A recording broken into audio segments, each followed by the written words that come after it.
Hello and welcome to Voice of the Province. I'm your host, Troy Glover. Tonight's show we'll be talking about immigration and job opportunities in the province of New Brunswick.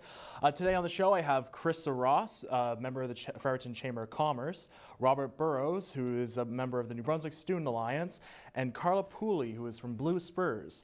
Now, you guys, if you don't mind, would you mind explaining the position in your job and what exactly you do? Probably starting with you, Krista. Sure.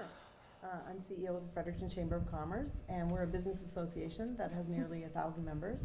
And the reason I wanted to join you tonight is to talk about some of the newcomer programs that we offer for businesses, but as well a resolution that we've recently passed through the Canadian Chamber, and a couple of other programs that have to do with immigration. So I'm the Executive Director of the New Brunswick Student Alliance, which is a collective of student unions at the university and college level from across the province. We represent nearly 13,000 students, and we are their voice between the student unions and the government of New Brunswick.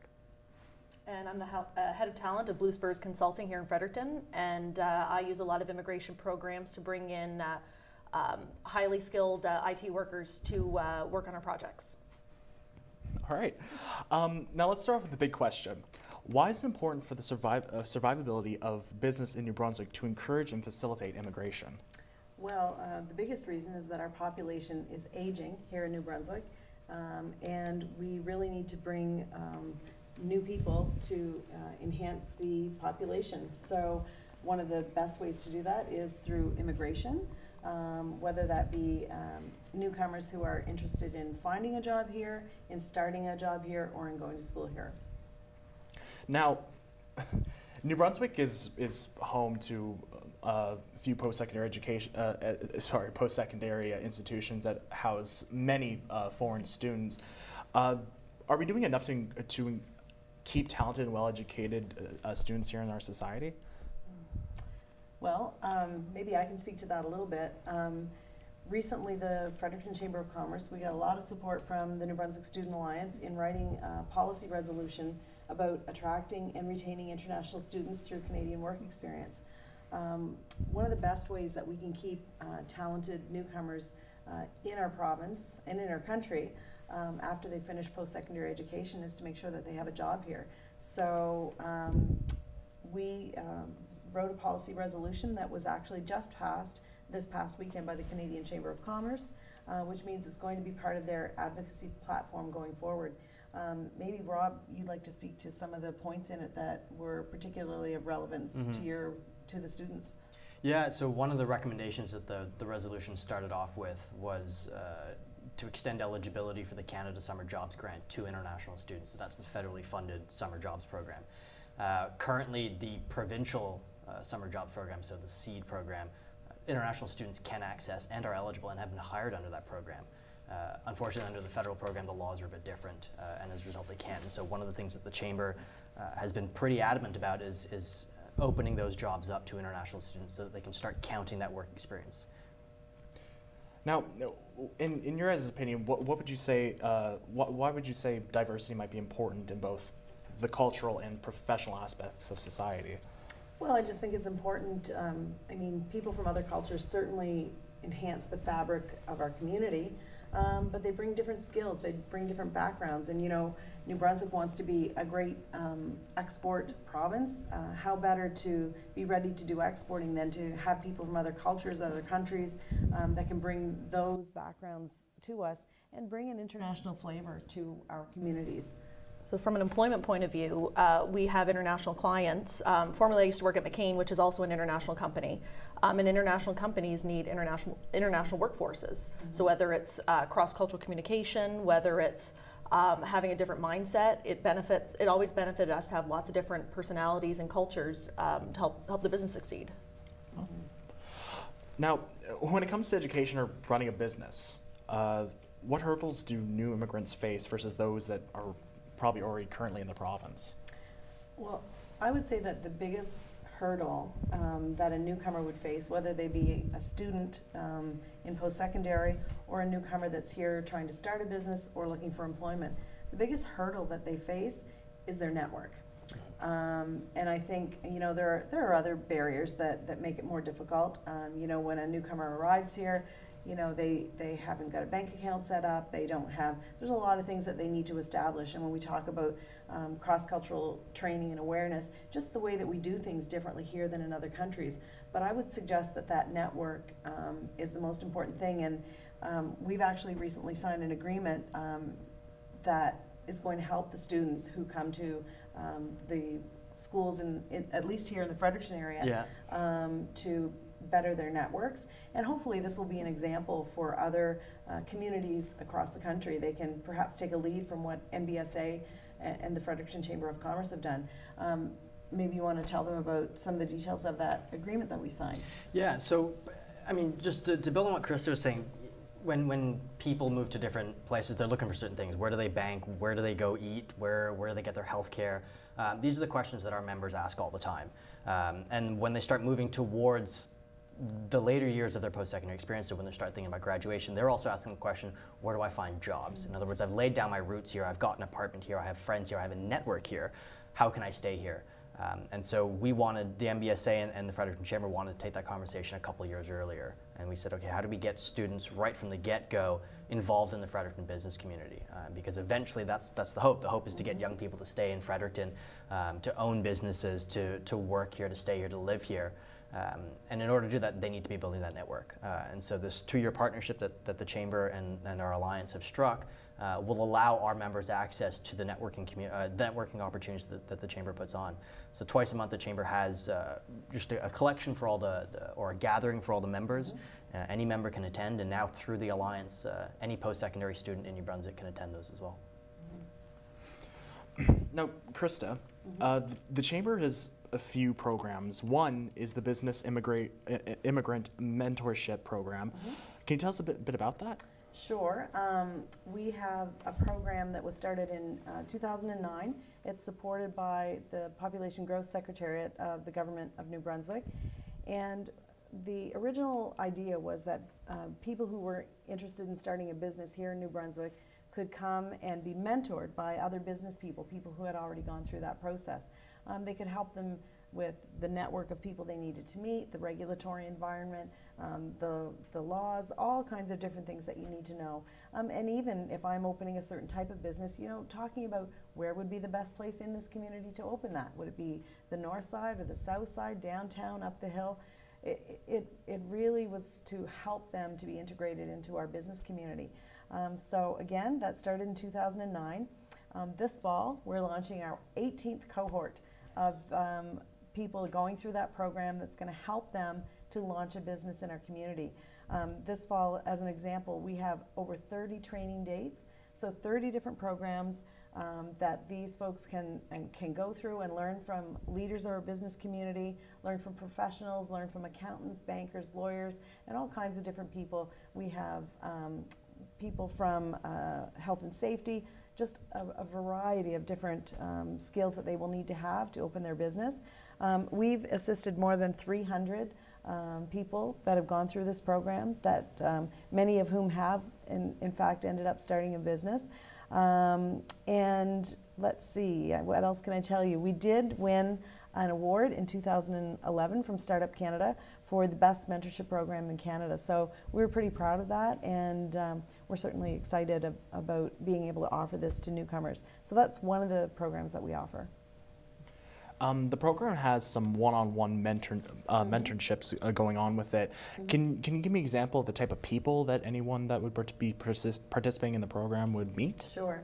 Well, we have a small amount of one-on-one mentoring, and in the beginning it was all one-on-one mentoring, but what we found was that group mentoring was better for the group in entirety, because generally speaking, people need to know a lot of the same information. So they need to know about banking and accounting and legal services and that sort of thing. So we tend to do most of those things in a group.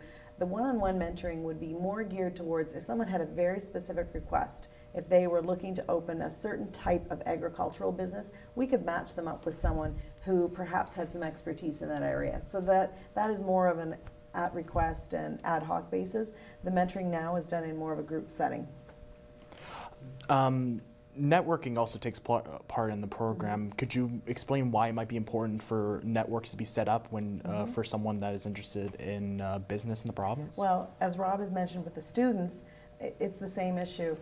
If somebody moves to a province or to our community and they don't have any business contacts, it's very challenging for them to even think about starting a business. So one of the great things about having a business immigrant mentorship program through the Chamber is that these folks are all provided with a membership or the ability to attend our events. So they can come to all the same networking events that we were talking about that the students come to, and also they have access to, well, we have 3 people that work as staff of the immigration programs, but also the rest of the Chamber team. So if they have a specific need, they have a network just amongst our own team of our board of directors, those volunteers, but plus our staff who can help to connect them to the people they need to meet. So, I can't say enough about how important it is for people to establish that network and get to know people in the community. If I can just jump in there too, it's a really good example for some of our members. You see international students coming through the education system and seeing that there is a role for immigrants here. There is a role for newcomers, or not the legal term for newcomers, but people who weren't born and raised in New Brunswick necessarily. And I think that's particularly important, especially connecting the Chamber and the Alliance and our work there, through the work that the Chamber does through the BIMP. Certainly seeing immigrants owning businesses and taking a lead in the business community here in Fredericton has been very valuable for us. Okay. Krista, could you give us an example of some of the different types of people that have been mentors for the program? Sure. Most of the people that are mentors, as I said, they're lawyers, accountants, bankers, but we also have a lot of small business owners, people who are able to just share the experience of that they've had of running a business. We also have people with an HR background. We have, computer people. We have people from the city of Fredericton that can talk about bylaws and regulatory environment. We have people from CRA. We truly have a well-rounded group of people that we use in our training days that can provide just about any type of mentoring or teaching, I guess, that you could imagine. And we also listen to our clients, of course, and if they have special needs that they want fulfilled, if they have certain types of things they want to learn about, we incorporate that as well. So really, the sky's the limit. Generally, people from the business community, either business owners or professionals that work within the business community. Are there any sort of benefits that mentors get for participating in the program, really? Well, certainly from what I hear from them, a lot of them have made some great friends, some great contacts, expanded their own horizons, and for some people maybe they've met someone with whom they might be able to form some type of business association in the future as well, because that is a type of networking for our business professionals also. And I also think it's just the satisfaction of being able to help someone. In our careers, there are always people that help us. And for them to be able to pass that on and to support another person as they're coming up the ladder or coming into our community, I think that provides a great service, and people want to do that. People want to help. People know that it's challenging.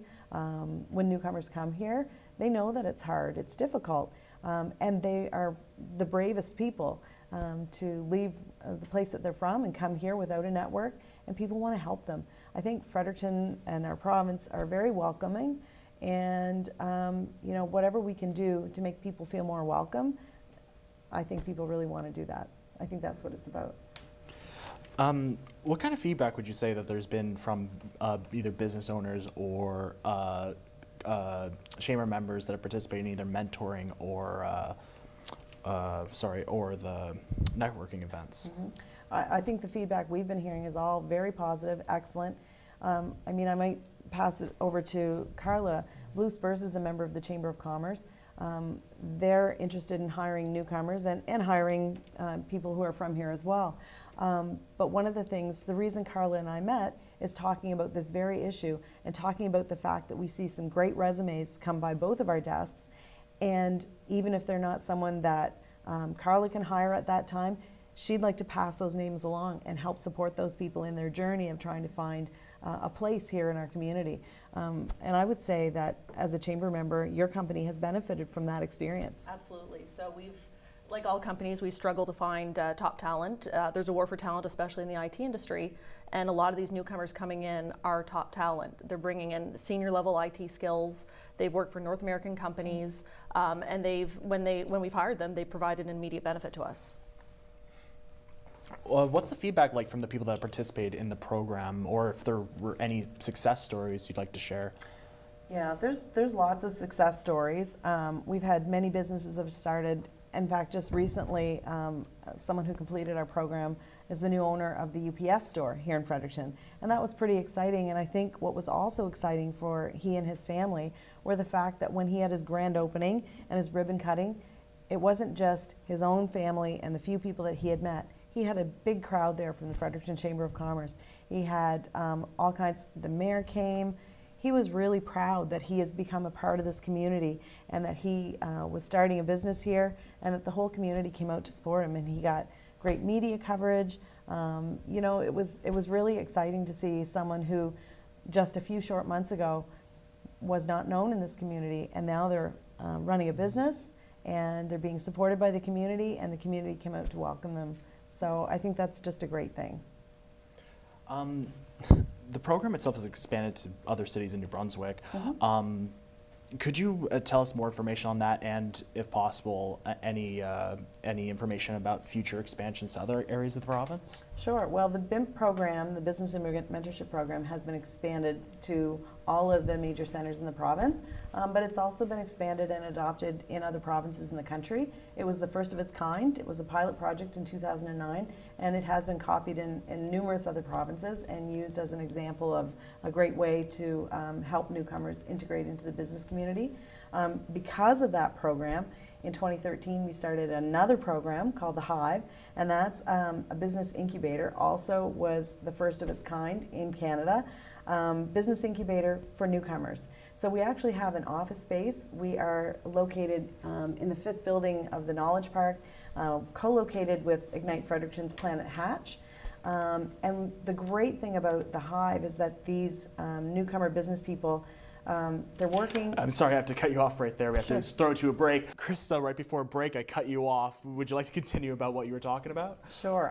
I'm not sure quite where I was, but I was talking about the Hive incubator program for newcomers, and we are co-located with Planet Hatch. The great thing about the program is that those newcomer business people or prospective business people that are starting their businesses in the Hive, they're working right within the atmosphere of the startup community, which is what Planet Hatch is. So they get to share resources, they get to share knowledge.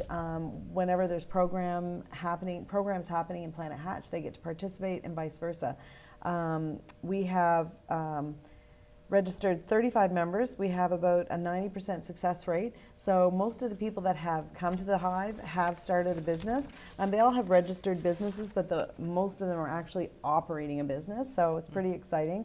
Again, the Hive is funded by the province of New Brunswick, and it's been a great opportunity for, again, it's those people that have maybe completed the BIMP program and they're actually ready to start a business, as opposed to working all by themselves in their home, maybe trying to get a business going. They have a place where they can co-locate with others, share ideas, share resources. It's really a positive environment, really excellent.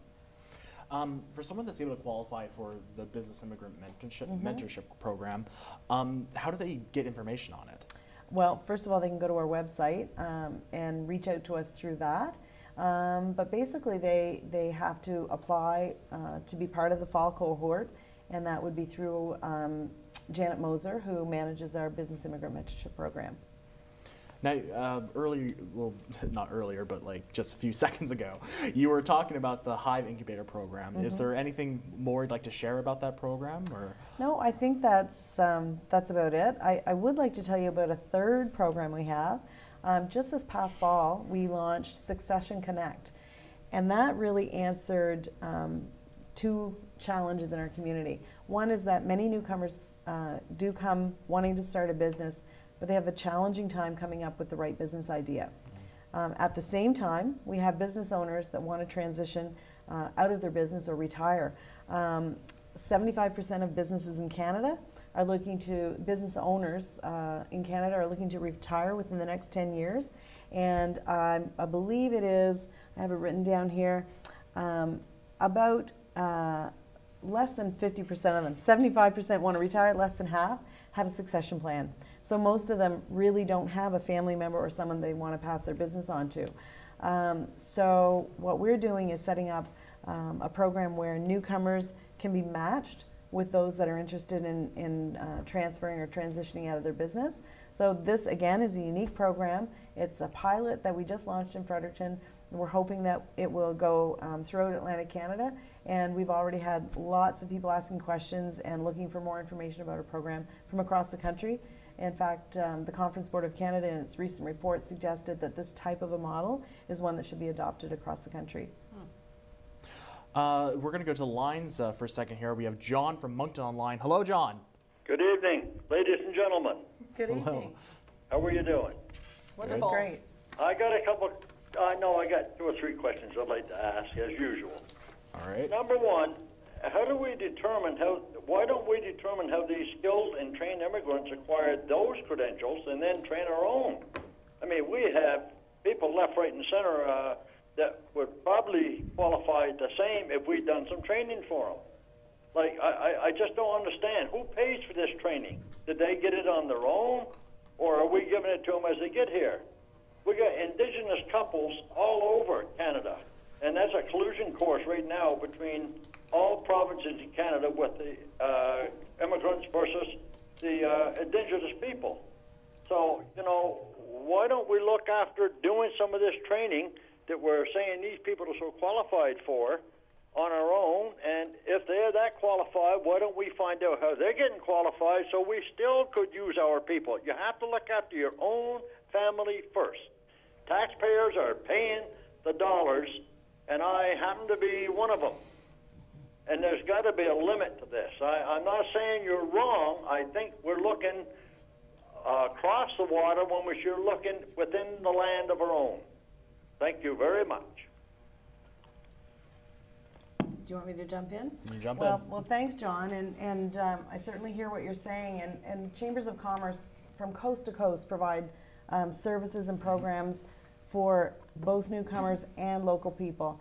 The challenge that we face is that we are not keeping up with the population that we need. There's a definite skills gap. I think that universities and colleges are working hard to train people in these areas, and certainly to look at where the needs are.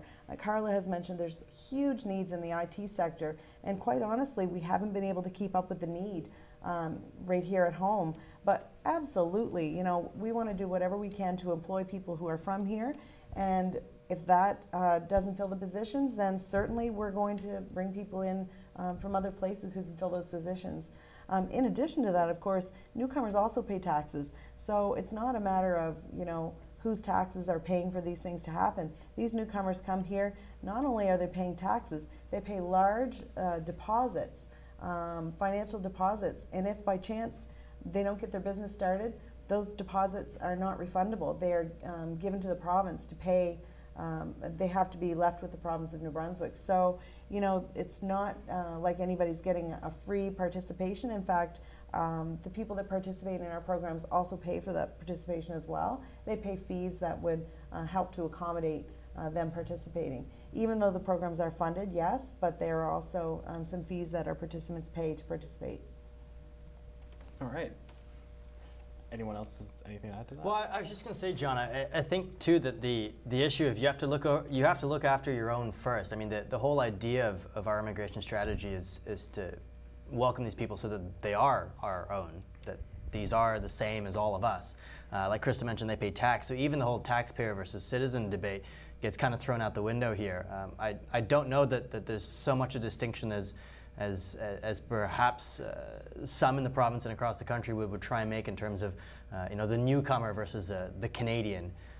The idea in terms of certainly the Atlantic immigration pilot, and we can talk about that at another point throughout this, Troy, if you'd like. The whole point of that is to grow our base, our population base. We're losing people. We don't have enough people. One of the responses that the province has gone with in terms of a way to remedy that is to boost our population through immigration. and that's international immigration, not domestic immigration. And I think it would be awfully cynical of New Brunswick and perhaps a waste of the talent we have here and the potential talent we could bring here if we were to set up these demarcation lines to suggest that, you know, that there's an us versus them. I think that there is a growing sense that the whole point at the tail end of this experiment is for there to be just us, and we are all us. From an employment point of view, we want the best person for the job. Whether that person is a local, whether that person is a newcomer, we want skills. And the reality is, to Robert's point, is there's a brain drain. So we have, oftentimes we don't have the local skills that we need to grow our businesses, to hire more people, to make more money, to invest in the community. And these newcomers are coming in with senior level skills that are helping businesses succeed. And also just the idea of, you know, what is local. When you talk about hiring an international student who's graduated, they've been here for 4 to 5 years, right? I mean, I don't know how much more local you want to get for that. They're in theory, with the pilot, once they get a work permit, they're on the way to permanent residency. They are Canadian for all intents and purposes. And even looking at people coming in through the Express Entry Provincial Nomination Program, they come in as permanent residents. And there really is no distinction between a Canadian citizen and a permanent resident. They're here, they're settled permanently, they're not here on a temporary work permit, ergo they have all the rights that any of us have. And pay the taxes as well. And pay the taxes. One of the things that we sometimes comment on is that when newcomers start a business, newcomers don't take jobs, newcomers create jobs. So the programs that we manage, they're all about people hiring others as well. So, you know, we're pretty excited when newcomers come here, create a job, create a business, and then hire others. I think that's a great thing. All right. Coming back into what we were talking about before our call with John, I'd like to go back actually to the Hive Incubator program. Sure. And I would like to ask, like, why is incubation important for newcomer business startups? Well, it's important for any business startup. Basically, it's to be immersed in an environment where they can get the skills and also have access to the types of, I guess we've talked about mentoring, but the types of information that they would need. You know, information about whether it be government programs, regulatory environment, all the things that we've been talking about are available to them there. So Planet Hatch is a great example. I mean, great, strong businesses that are coming out of that environment. And some of the people there are local and some aren't, but our incubator specifically for newcomer business people, and it really gives them a chance to immerse themselves in the business community to access all the benefits that are there. Going on to the last program you mentioned, the Succession Connect. What exactly inspired the creation of that program? Well, honestly, what inspired it was a lot of business people in our community, but across the country, saying we want to sell our businesses, but we don't have kids that are interested in them, or we don't have an employee that's interested in it. It's very difficult to find someone to purchase a business. And we thought, we also have newcomers coming in looking to start a business or buy a business. Why not set up a matching program where we can actually match them together? Certainly doesn't take away the due diligence of either party. They still have to go through the same kind of process that I would go through if I was buying a business. I want to take it to my accountant and make sure it's, you know, fiscally sound. I want to take it to my lawyer and check all the legalities. I want to take it to a banker and make sure that I can, you know, borrow the money to buy it. All the things that would typically happen. But again, because newcomers don't have the network here, they don't necessarily know that, you know, Bob down the street is interested in selling his mechanic shop. But through the Chamber of Commerce, we can provide a safe and confidential environment whereby businesses can list their business for sale. Many businesses don't want to tell people when they're selling their business. They're concerned that it might have an impact on their employees. There might be a feeling of instability. There might be an impact on their clients. So to be able to come to an organization like a Chamber of Commerce where they can safely and confidentially list their business, they probably may still have it listed for sale with their accountant or with a business broker, but this is just another avenue with a different clientele that they can potentially sell their business to. Now, should this program become a lasting success, or what do you think it will mean for the legacy of local businesses and its workers? Well, I think it's just going to be a great, if that's the case, and if we start having successful matches, I think success will bring on more success, and I think that it's just going to open up opportunities. If you were a small business owner and you didn't have a family member or someone interested in buying your business, I think you'd be pretty appreciative. There's nothing in a community that I think is more unfortunate than seeing a business close simply because there was no one to take it over. Karla, can you tell us a little bit about the Atlantic immigration pilot? Yeah, so we're actually, Blue Spurs is in the process of hiring someone through the AIPP. So this person is coming from Armenia. They are a senior Java developer, and senior Java skills are very, very in demand here in New Brunswick. So he's not here yet, but I found that the program was very, very easy, very straightforward. I worked with Petal whenever I had questions. And the nice thing about the AIPP is that along with the offer, the new employee has to get a settlement plan, either working with the YMCA, the multicultural institution, in this case it's MCAF, and that really takes the burden off the employer. So they find out the employee's needs. So whether they're coming as a single person, with a family, do they have a preference for locations, banking, hospitals, schools? So the employee starts preparing for their transition to Canada 3 to 4 months in advance. And when they get here, they've already got the support of the business plus the Multicultural Association. And it just makes that transition so much easier. And they're already engaged in the community before they even get here. Now, what kind of labor gaps are meant to be filled from foreign workers or international graduates that we currently are seeing right now? It's a lot of senior level skills. So with the students, there's co-op programs. I think we're going to be talking about that in a few minutes, because employers like people who have work experience. So in our case at Blue Spurs, we're hiring people who have very specialized or very senior skill sets. Businesses aren't in the business of creating charity. We don't hire people out of the goodness of our own hearts. We hire people either to save money, save time, or make money. So the people that are coming in have these specialized skills to help us save money or make money.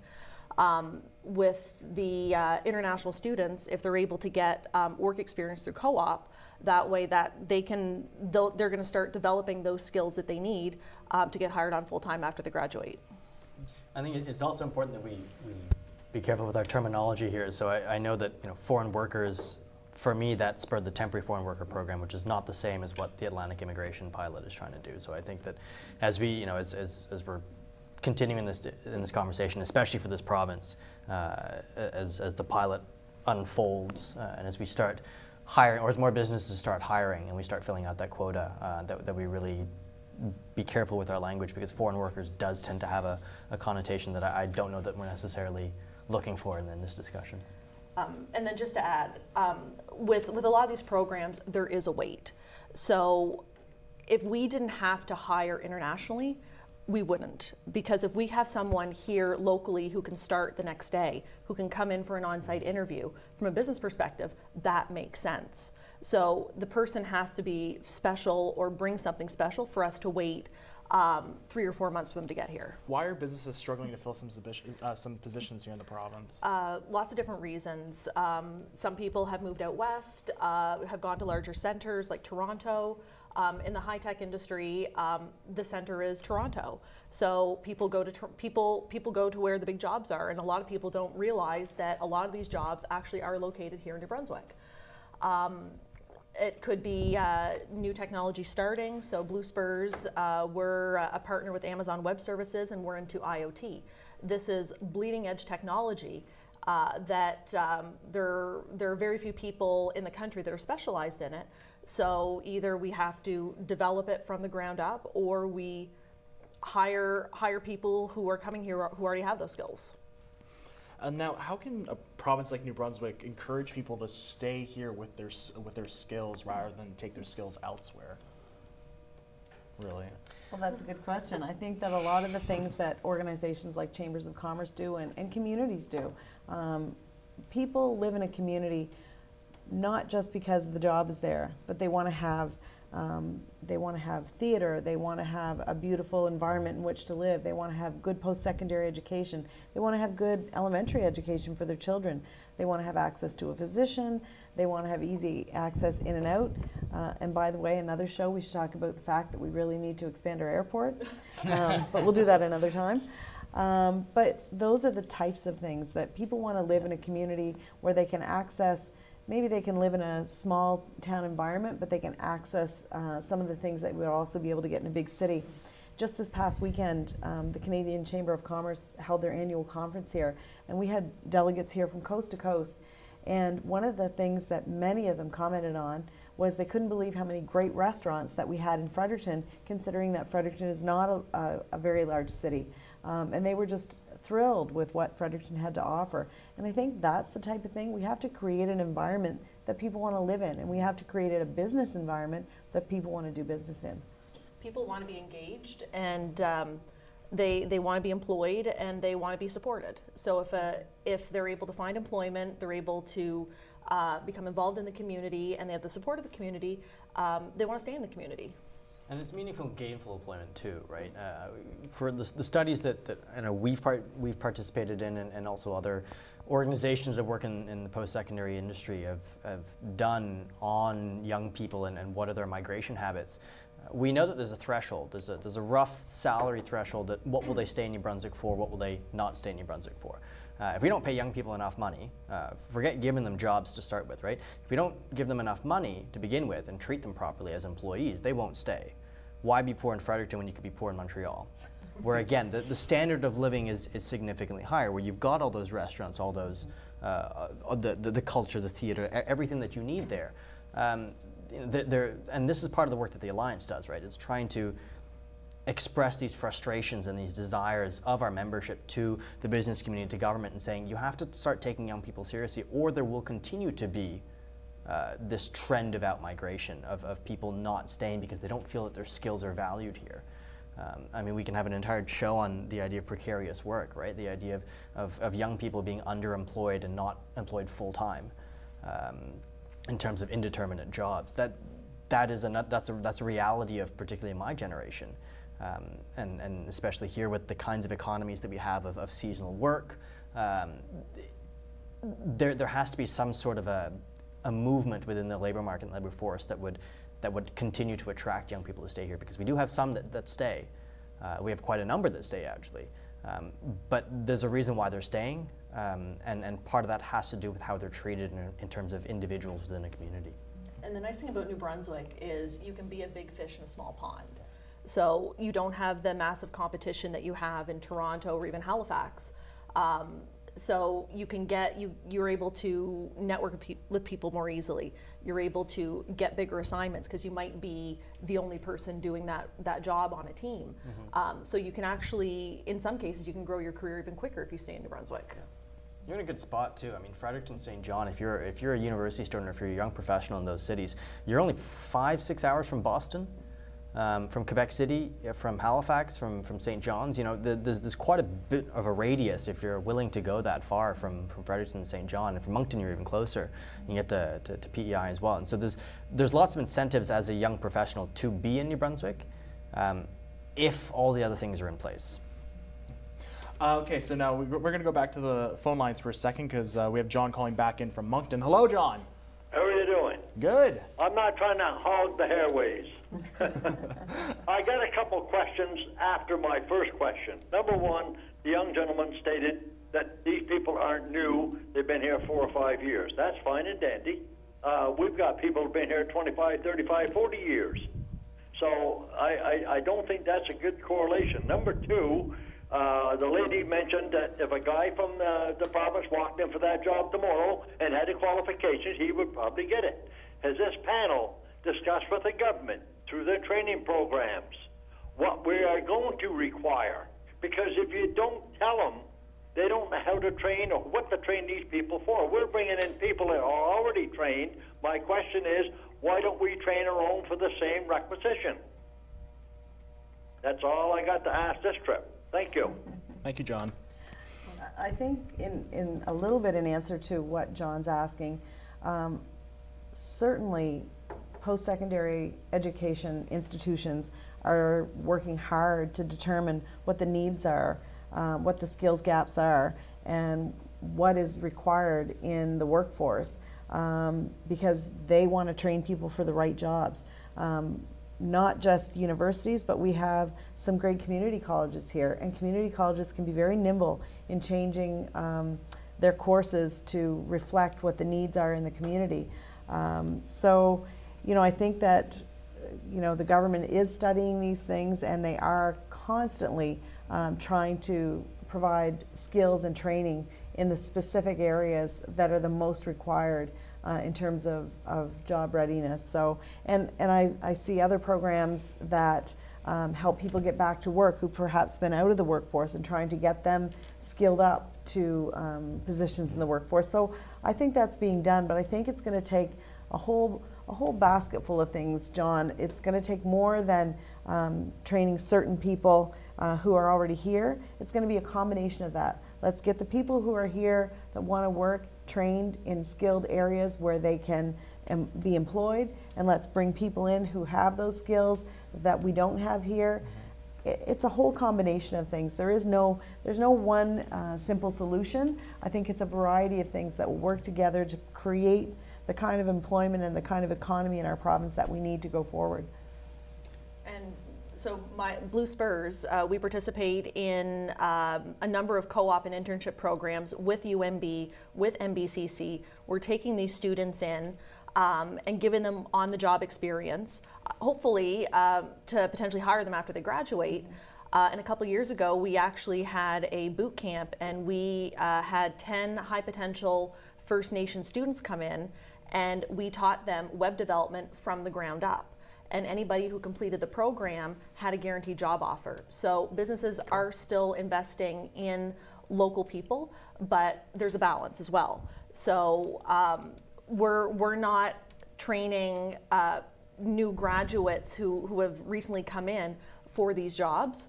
The international people that we're hiring have very, very senior positions that we just don't have the capacity and don't have the time to train for. Just a couple of thoughts. The first of which is the idea of not having enough people to train for it. And you know, we've kind of skirted around the issue on this panel, but even if every New Brunswicker had the skills we needed for all the jobs we needed and we're all fully employed, there still aren't enough New Brunswickers. And you know, I think that, John, certainly this idea of our own versus other people, I think that's a mindset that as a province we're going to have to get out of, because again, even if we were at full employment, there was no perceived skills gap between the labor force and the jobs need. There simply aren't enough of us to fulfill the requirements of that if we want to maintain the kind of lifestyle that we have here on the East Coast. And then the second thing I wanted to say is why can't we train our own for these? And it goes back to what Karla was saying in the previous segment of, you know, we can't predict the future of the labor market and of the labor force. You know, the work that Blue Spurs is doing is bleeding edge. It's so far on the edge that there are so few people specialized in what it is that they're looking at. You know, for someone who's my age, looking ahead for the future, 70% of the jobs over the next 30 years have not been invented yet. We don't know what the technical skills we will need for the next 30 years will be. You know, governments have tried this across the country and across the world, where they gamble on certain industries, they gamble on certain sectors, they gamble on certain technical skills that may be required in the next 5 to 10 years. 5 to 10 years pass, they realize that those skills, now that they've taken 5 to 10 years to get to the point where people are trained, are now out of date. New Brunswick's done that. We've tried that. It hasn't worked. I think what it is that we're saying on this panel is that the theory behind this economic development model of trying to bring in international talent and talent from outside of New Brunswick to incorporate into the New Brunswick talent pool is doing something different. What we've done in the past hasn't worked. It won't work in the future if we just keep trying to do it. Alrighty. Branching off from that topic, I'd like to actually start talking about attracting and retaining students in the province. Now, the Chamber and the MBSA, they came together to craft a policy to try and encourage foreign students to stay in New Brunswick after graduation. Now, can you tell us a little bit about what that resolution was? Sure, that was the resolution I mentioned earlier that we presented at the Canadian Chamber of Commerce Annual General Conference. It was passed by 93.6% of the delegates there, so we were pretty excited about that. So this has now become part of the National Canadian Chamber of Commerce platform of advocacy. So they will be advocating on behalf of international students to retain them here. There are 6 different areas. One we've already talked about, which was the Canada Summer Jobs. Also, currently, international students have to get a separate work permit to participate in co-ops and internships. We're recommending that not be the case. The third thing is that there's a postgraduate job search time period. We want to expand that from 90 days to 6 months. So there's no bridge extension study permit needed. We also want to suggest counting all time spent in Canada as an international student towards citizenship eligibility. Currently it's half the time is counted towards. And also change the length of time for which a post-grad work permit can be valid to 5 years. Currently it's 3 years. And the final item is to expedite the process for students to receive their visas, as well as processing times for permanent residency applications, as long as they graduated from a recognized Canadian institution and are currently employed. So those are all things that we think are going to help to keep those international students here, because they've come here, because they've set down roots. We, as Rob has mentioned, we need to bring more people into our workforce just to fill the gaps that are already there. These are students that are already here. They've already committed to our communities. They've already decided they want to be in Canada. We're living in a climate where not every country is as welcoming to newcomers as Canada is. We want to continue that, and this is a great way. These people are already here. Let's make it easier for them to stay. So we were pretty excited that that got passed by delegates from across the country, and we're looking forward to seeing some positive results. Certainly the Canadian Chamber will be taking this to Ottawa and asking for these changes from the federal government. Now, why was it that international students weren't eligible for the National Summer Jobs Programs? Did you say why? Yeah. I think that's a question for the Minister Yeah. of Employment, Skills and Development. All right. I'll save that one then for later. I will say, though, again, that international students are eligible for the provincial SEED program. Yeah. And that's really important, because we're one of the only provinces in the country that allows international students to stay and work in New Brunswick. All right. So now going back to this resolution, so by changing this, do you hope to be able to retain more graduate, like specifically how would they sway their post-graduation options realistically? Well, it would just be easier for them to stay. They would be, they would have more time to find a job. They would have less, I guess, red tape in terms of extra work permits, just making it easier for people to stay. So that was our intention. And again, this is not a be-all and end-all, right? Like, no, it's not that this resolution is passed, yeah. and say even if the Canadian Chamber can convince government to adopt all the resolution or all the recommendations that the Fredericton Chamber has put forward, that's not the golden or the silver bullet, I think is the expression. This is working in tandem with other things, like ensuring that international students, once they're eligible for co-op over the summer, have co-op placements, have the networks that they have to stay here. As with young people, you can't predict migration patterns. We know that there's one trend, and they tend to move towards major urban centers. That's just, we're not going to overcome that trend with this resolution. But what we're hoping to do is with this, especially here in New Brunswick through the pilot, where there are exemptions for international students as a special stream within the pilot, we're hoping that gives them the option to stay here in New Brunswick, which they may not otherwise have had. So just to give an example of how some of the other programs that we're doing that are, I guess, putting this into motion, just today we co-hosted with Ignite Fredericton, Opportunities New Brunswick, and the Department of Post-Secondary Education, Training and Labor, an event called Choose Fredericton. So this activity was started in 2013 by the Fredericton Chamber of Commerce and Ignite Fredericton, and we've been holding this event every year. it's basically, it kind of touches all of the things we've talked about today. It's a business and student networking event where students come, and there are people who are called connectors, and my job. I'm sorry. We're going to a break? We'll have to cut you off there because we ran out of time. Thank you, though, all of you for joining us today.